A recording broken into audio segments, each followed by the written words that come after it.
예. 제가 천성중앙교회를 섬길 때 그때 그 청년회장이 있었는데요. 그 청년회장이 자기가 어떻게 예수 믿게 됐는지에 관한 이야기를 들려줍니다. 이 청년회장이 어릴 때부터 몸이 약했어요. 그래서 그 아버지가 이렇게 태권도를 가르쳐 줬습니다. 그렇게 해서 이제 초단을 땄습니다. 근데 뭐 시골에서 초단 정도 땄으면 이제 된 거죠. 그런데 그 초단 정도 그 정도 태권도를 따고 난 다음에 동네에 애 어른 무서워할 줄 모르는 젊은이가 됐어요. 그래서 늘 술 먹고 그 술집을 때려엎고 그럼 또 파출소 끌려가고 그 어머니가 파출소장한테 손이 발이 되도록 빌고 그런 삶을 살고 있었는데 어느 날 자기 동네에 천막을 하나 치더니 십자가 하나 세우고 교회가 들어섰네요. 그래서 뭐 그렇게 한 달, 두 달 지났는데 이 교회 목사님이 그냥 성도는 한 12명 정도 모였는데 찬송을 크게 하고 그걸 또 방송으로 하는데 천막이니까 이게 방음이 안 되잖아요. 그래서 내가 오늘은 저놈의 교회를 때려 부시러 가야 되겠다 하고 술을 잔뜩 먹고 교회당에 갔습니다. 그리고 이제 그 문을 탁 열어 제키고 그리고 막 처벅처벅 교회 안에 들어가서 당신 말이야 그러면서 한마당 했어요. 그랬더니 그때 그분이 목사님이 아니고 전도사님인데 그분이 지금은 예배 중이니까 예배 방해하지 말고 1시간 뒤에 와라. 그 뒤에 그 천막교회 옆에 산소가 있는데 거기 산소에 와서 한밤 붙자. 그래서 네가 나를 이기면 내가 이 교회를 떠나고 내가 너를 이기면 너 교회 나와라. 그랬더니 술 기운에도 우리 이 주목세계에는 지면 무조건 형님으로 모신다. 그래서 예배가 끝났습니다. 그리고 이제 1시간 뒤에 이 청년이 무덤으로 갔습니다. 거기서 세기의 대결이 열렸어요. 그런데 이 청년회장이 그래도 초단이니까 동네에서 주먹 좀 쓰는 그런 청년이었는데 한 번도 때리지 못하고 두 방에 나가 떨어졌습니다. 알고 보니까 이 전도사님이 공수부대 출신이었어요. 그냥 이 무술로 단련된 그런 사람이다. 파박 하니까 그냥 나가 떨어졌습니다. 그 자리에서 무릎 꿇고 형님 저를 거두어 주시옵소서. 그래서 그때부터 교회를 다니게 됐답니다. 그리고 이제 그 교회 와서 이제 신앙생활 하면서 참한 자매하고 눈이 맞아서 그 살림을 차렸어요. 그래서 제가 그 집에 살림살이 들여와서 산지 한 3개월 됐다는데 그 전에 이미 동거를 해가지고 그 자매가 임신 한 6개월 정도 됩니다. 그런데 그 사실을 담임 목사님한테 숨기고 그냥 그렇게 살고 있었던 거예요. 그래서 전도사님 저희 집에도 신방 와주실 수 있겠습니까? 그래서 가십시다. 제가 거기 가서 신방 예배를 드려준 적이 있습니다.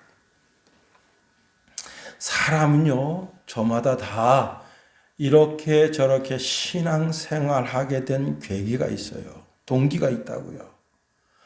물론 모태 신앙이어서 그저 엄마 아빠가 어릴 때부터 신앙생활 했으니까 나도 그냥 신앙생활 한다 그런 사람도 있기는 하지만 때로는요 이만저만 저만 이만해서 신앙생활을 하게 되는 어떤 기회를 가지게 됩니다. 아니 하나님만 전폭적으로 신뢰하는 삶을 살게 됩니다. 모 도시의 부도지사 아내가 17층에서 뛰어내렸습니다. 자살을 한 거예요. 그런데 그분이 티코 위에 떨어졌는데 두 다리 두 팔 다 부러지고 그리고 살았어요. 야, 티코 위에 떨어져야 됩니다. 다른 차들은 강해서 떨어지면 뇌진탕으로 죽을 수도 있어요. 근데 티코는 아연으로 되어 있다든가 하여튼 뭐 그렇대요. 그래서 그 위에 떨어져서 살았어요. 자, 부도지사 사모님이 그렇게 자살을 선택했으니 그 아파트가 발칵 뒤집힌 겁니다. 근데 바로 옆에 한 권사님이 사셨는데 그 권사님이 그 병원에 병문안을 갔습니다. 사모님, 뭐가 그렇게 마음에 짐이 무거우셨습니까? 예수님이 수고하고 무거운 짐진 자들아 다 내게로 오라 하시지 않습니까? 예수님께 가십시다. 마음의 짐을 그분에게 내어놓고 그분이 주시는 편안과 위로를 마음에 받아 누리십시다. 그렇게 전도가 돼서 그분이 이제 교회를 나가게 됐다고 하는 겁니다. 그리고는 그때부터 열정적인 신앙인이 됐는데 참 내가 왜 그런 어리석은 선택을 했었는가 하면서 그 삶을 후회하고 이제 다시는 그런 어리석은 삶을 살지 않고 자기처럼 힘들고 어려워하는 마음의 불편함을 가지고 있어서 그 스트레스를 이기지 못하는 사람들을 전도하는 그런 귀한 교회의 인물이 됐다고 합니다. 오늘 본문의 왼손잡이 에웃, 우리가 지난 시간에 이 왼손잡이 에웃이라고 하는 그 말 뜻이 원래는 오른손 장애를 가지고 있었다 하는 것을 우리가 말씀을 살펴보았습니다. 하나님은 비록 오른손 장애가 있는 사람이라 할지라도 그 사람 한 사람을 들어서 이스라엘을 구원하실 수 있다. 나이 80이 된 모세라도 그 사람을 들어서 이스라엘을 구원하실 수 있다. 나이 75세가 된 아브라함이랄지라도 그를 들어서 한 시대에 위대한 믿음의 조상이 되게 하실 수 있다고 하는 겁니다. 우리가 오늘 본문에 있는 말씀을 통해서 에웃이 어떻게 해서 하나님 편에 서게 됐을까 하는 것을 오늘 본문에 있는 말씀을 통해서 살펴보려고 하는 겁니다. 자, 에웃은요, 왕을 아련할 때 이미 자기 몸에다가 칼을 숨겼습니다. 45cm 정도 되는 칼을 자기 몸에다가 숨기고 모압 왕 에글론에게 공물을 바쳤는데 들키질 않았어요. 사실은 에글론을 죽이려는 의도가 그 속에는 어느 정도 있었기 때문에 자기 몸에 칼을 숨겼던 겁니다. 자, 당시 에웃은 한 번, 두 번 에글론을 만난 것이 아닙니다. 여러 번 에글론을 만났고 에글론에게 공물을 바쳤습니다. 그러니 에글론이 그 다른 사람들은 잊어도 그 한쪽 오른쪽 손을 장애를 가지고 있는 에웃은 한눈에 알아보게 된 겁니다. 이스라엘의 저런 작자가 나한테 공물을 바치는구나 하는 것을 보게 된 거예요. 자, 그런데 그날도 이제 공물을 바치는데 에글론 왕이 친히 나와서 그 공물을 받습니다. 거기 자기가 여러 해 동안 공물을 바치던 에웃이라는 사람을 보게 되고 그놈과 눈을 마주칩니다.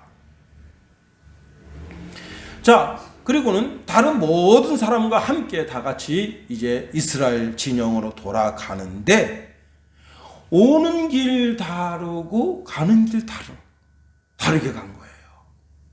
오는 길은 그 길은 아니었지만 가는 길을 어디로 가게 됐는가 하면 길갈로 가게 됐습니다. 그런데 길갈에 가다가 아주 우연히 길갈 근처에 돌 뜨는 곳을 봤어요.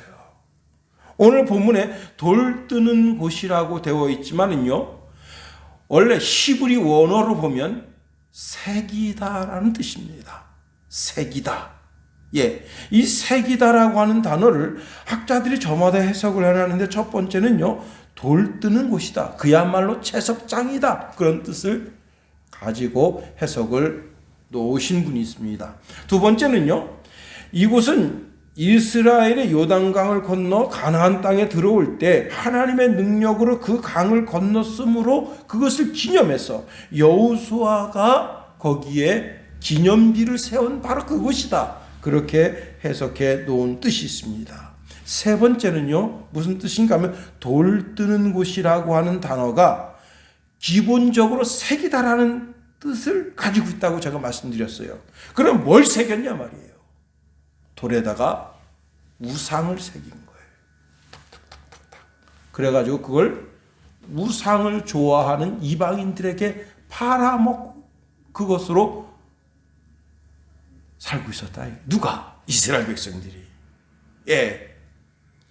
다시 말하면 에훗이 여러 해 동안 공물을 바치러 갈 때는 그쪽으로 간 적이 없었어요. 한 번도. 그런데 우연히 길갈로 가다 보니까 돌 새기는 곳에 있는데 그 사람들이 돌을 쪼개가지고 돌을 잘 다듬어서 우상을 만들어가지고 그 우상을 팔아서 그 돈으로 곡식을 사서 먹고 살고 있었다는 거예요. 누가? 이스라엘 백성들이. 와, 이걸 보니까 피가 거꾸로 솟는 거예요. 아니, 하나님께서 십계명에 우상을 만들지도 말고 그것들을 새기지도 말고 그것들을 절하지도 말고, 아니 하나님의 백성들이 할 짓이 없어서 우상을 만들고 있냐 말이에요. 여기에 에훗이 오늘 내가 반드시 모압 왕 에글론을 죽여야 되겠다고 하는 신앙의 결단을 하게 된 겁니다. 여러분은 무엇 때문에 신앙생활을 하게 되는 계기를 가지게 됐습니까? 무엇 때문에? 제가 신일교회에 있을 때 한 집사님은 딸딸이 엄마예요. 자기가 아들을 낳고 싶어요. 근데 교회 가서 기도하면 아들을 낳는다. 그래가지고 그때부터 교회에 나오셨어요. 그래가지고 참 열심히 40일 기도에, 교회에서 40일 작전 기도에, 40일 저녁 기도에, 또 그 40일 또 끝나면 또 다시 40일 저녁 기도에 막 그렇게 기도회를 하는데, 얼마나 아들을 낳고 싶었으면 그 기도회를 한 번도 빠진 적이 없어요. 나는 그 집사님 믿음이 엄청 좋은 분인 줄 알았는데 그게 아니었어요. 뭔가 좀, 그런데 세 번째 임신했습니다. 또 딸을 낳았어요. 이번엔 딸 엄마가 됐습니다. 야, 근데 저를 불러가지고 자기 집에서 이제 신방을 받는데, 목사님 왜 그러세요? 저는 사실 아들 낳으려고 그렇게 교회 가서 기도해서 하나님 앞에 부르짖어 기도했는데 결국은 딸을 낳는데 이게 틀려요. 뭐가요? 우리 아기가 두 딸년들은 기도 안 하고 난 딸년들이라 생각하는 게 완전히 세속적이고 세상적이래요.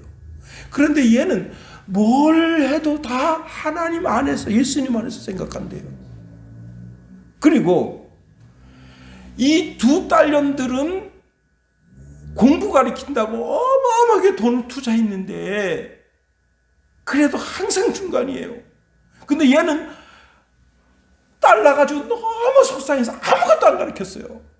근데 얘는 천재입니다. 하나를 가르쳐주면 천을 알아요. 그 선생님이 전화 왔대요. 어휴, 어떻게 이런 귀한 애를 낳냐. 선생님 마음을 잘 알아서 선생님 마음 비유도 마치고 친구들한테 그 반에서 반장도 아닌데 애들을 다 관리하고, 그러면서 저보고 하나님이 10 아들보다 더 귀한 딸 주셨습니다. 할렐루야. 야, 여러분, 어떤 것 때문에 하나님을 찾게 됐고, 어떤 것 때문에 하나님 품에 안겨서 하나님의 자녀가 됐습니까? 에웃은 그 길갈이 성지잖아요. 거기에 12지파의 돌을 다 갖다 쌓아놓고 누가 이 돌이 무엇이냐고 묻거든 하나님이 여기까지 인도해 주신 그런 귀한 이름 있는 곳이 길갈이잖아요. 그런데 그 성지에서 도저히 할 수 없는 우상을 만들어서 그 우상 섬기는 사람들에게 갖다 주고 그리고 거기서 나오는 그 돈으로 목숨을 연명하고 있는 이스라엘 백성들을 보니까 에웃이 신앙 가운데 의분을 가지게 된 겁니다. 그래서 그 길로 돌아섰습니다. 다른 사람들 같이 가자 했지만 그 사람들은 이 사람아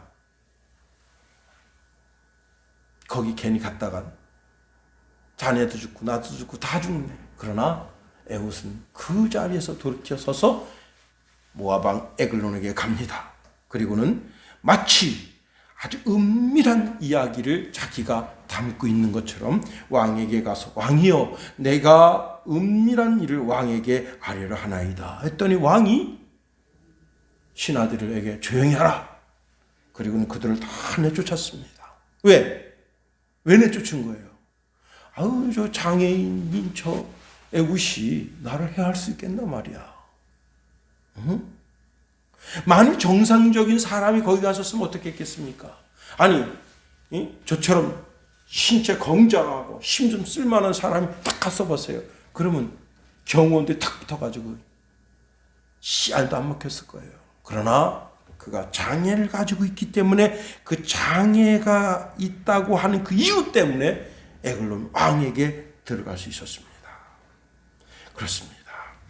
그가 내가 하나님의 명령을 받들어 왕에게 아뢰 일이 있나이다 하니 왕이 그 자리에서 일어섭니다. 그때 에웃이 오른쪽 허벅지에 있던 칼을 빼서 왕을 찔렀는데 그 칼이 등 뒤에까지 꽂혀 나갔습니다.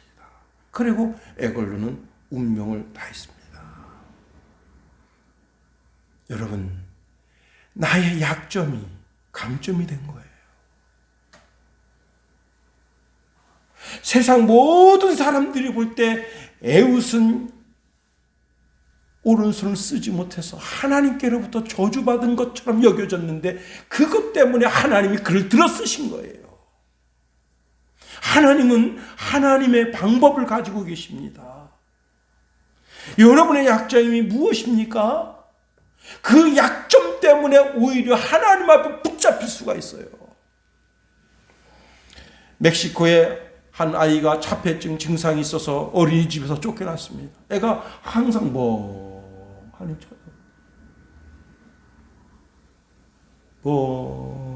우리나라 멍 때리기가 있잖아요.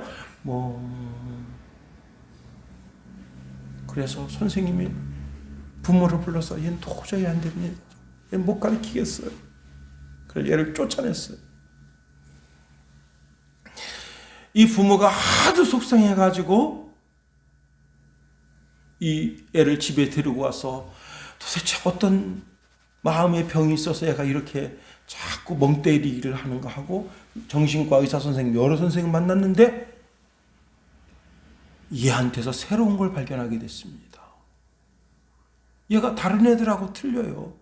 어떤 것을 사물을 보고 이렇게 있으면 자기 속으로 저게 왜 저렇게 생겼지 하고 하는 그 이치를 깨닫는 시간이에요.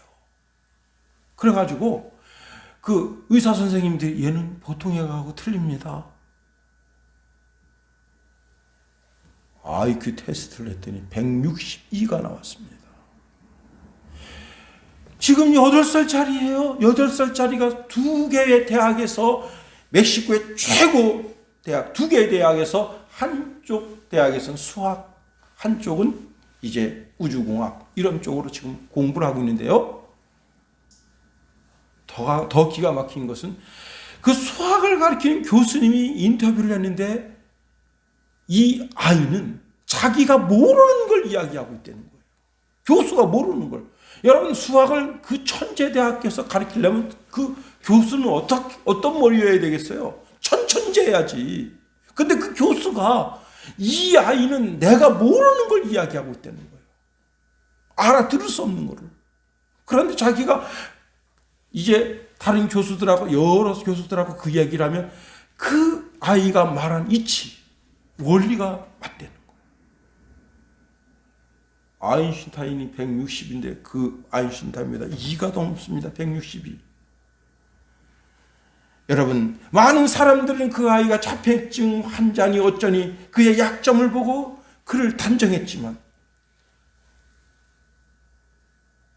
한 시대에 8살짜리가 2개의 대학을 다닐 줄 누가 꿈에도 생각했겠습니까?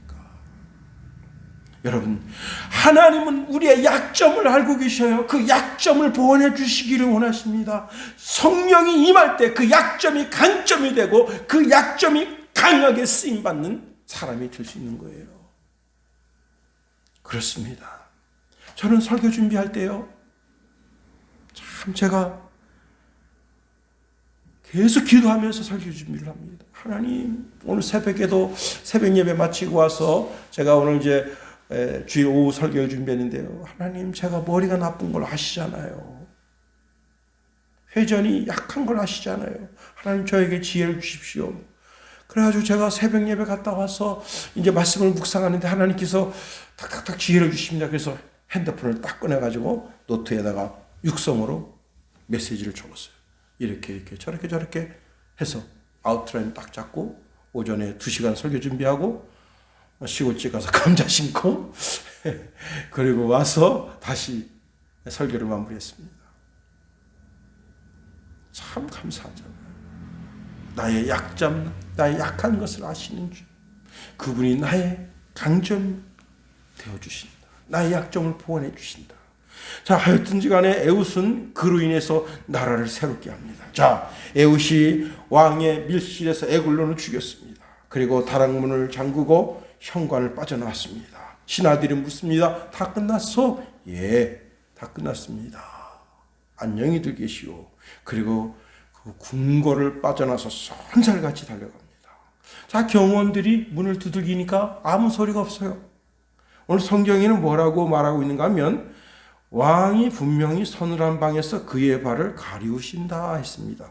발을 가리우다는 것은요, 2가지 뜻이 있는데 쉬고 있다 그런 뜻도 있고요, 화장실에서 볼일을 보고 있다 그런 뜻도 가지고 있습니다. 하여튼 어떤 뜻인지 간에 신하들이 생각합니다. 아, 왕께서 지금 쉬시고 계시는구나. 그 사이에 에글론은 죽기 살기로 도망갑니다. 자, 한참 기다려도 왕이 기척이 없으니까 신하들이 열쇠를 열고 들어가 보니 에글론은 이미 이 세상 사람이 아닙니다. 그래서 에글론의 신하들이 당황하고 어찌할 바를 몰라 하는 그 타임에 에웃이 나팔을 불었습니다. 자, 이 나팔을 불었다고 하는 것은 전쟁이 일어났다는 거예요. 전쟁이 일어난다는 거예요. 그래서 에웃이 이렇게 명령합니다. 나를 따르라. 여호와께서 너희의 원수들인 모압을 너희의 손에 넘겨주셨느니라 선포합니다. 자, 그래서 군대를 모집해가지고 이제 모압을 쳐들어가니까 모압은 왕이 죽어서 우왕좌왕합니다. 그 당일에 용사 1만 명 가량을 죽였대요. 그리고는 그날 모압이 항복하고 이스라엘은 80년 동안 태평성대를 누렸다고 하는 겁니다. 자, 여러분, 우리가 여기서 깨닫는 것이요, 항상 기도해야 하지만 환난 날엔 더 기도해야 된다. 부르짖는 기도를 통해서 이 일이 이루어진 거예요. 이스라엘 백성들이 자기 자신의 죄악을 깨닫고 하나님께 울부짖음으로 말미암아 그 부르짖음의 기도가 하나님 앞에 상달됐다. 자, 학생이 하나님께 부르짖으며 기도할 때 지혜도 주시는 거예요.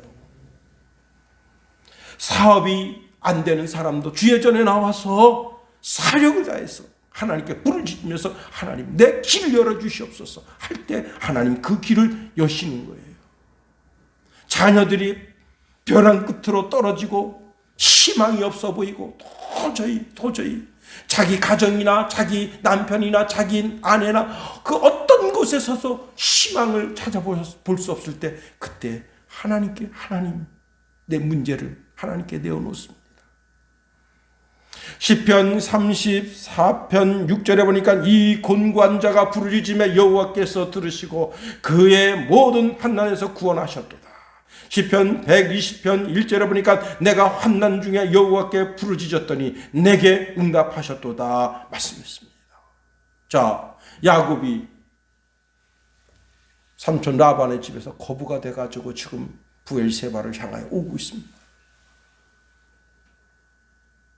형님 에서가 그 소리를 듣고 400명의 군대를 끌고 야곱을 맞이하러 오고 있어요.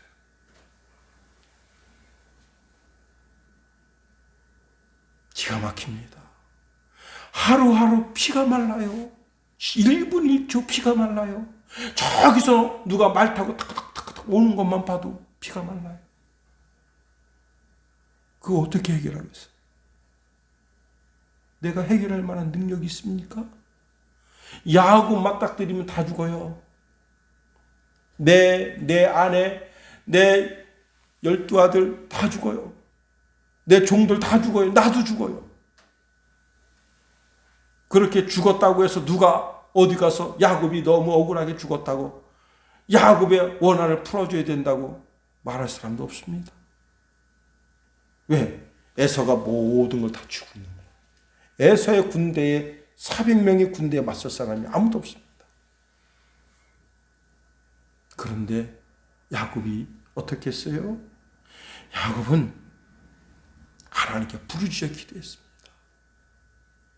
내가 내 능력, 내 지혜로 어찌할 수 없을 때, 정말 절망적일 때, 도저히 희망을 끄집어낼 수 없을 때, 그때 하나님께 부르짖어 기도했어요. 그랬더니 하나님이 희한한 방법을 내셨습니다. 어떻게 하셨느냐? 야곱의 환도뼈를 부러뜨려 버린 거예요. 그래서 성경은 지렁이 같은 야곱이라 했어요. 자, 아침에 해가 떠오르는데 참 그 해가 그렇게 희망적일 수가 없어요. 그렇게 영광적일 수가 없어요. 황금해가 떠오릅니다.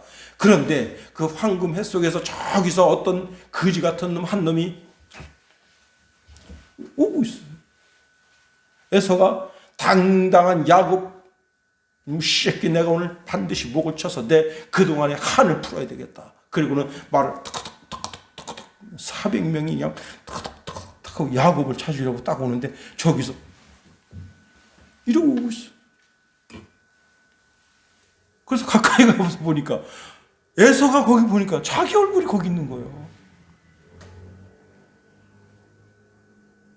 그래서 말에서 내려서 내 동생아.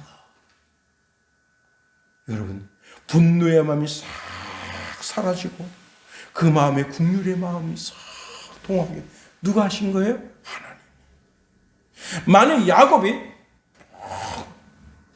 막 거만하게 딱 가보세요. 그날로 죽었어. 하나님은 희한한 방법으로 환도뼈를 치심으로 그의 오만과 교만, 그의 아지 모든 걸 꺾으시고 그리고 하나님의 방법으로 그를 내시니 에서로 하여금 긍휼한 마음을 얻게 한 겁니다. 하나님의 방법, 하나님의 뜻이 내 삶 속에서 이루어질 때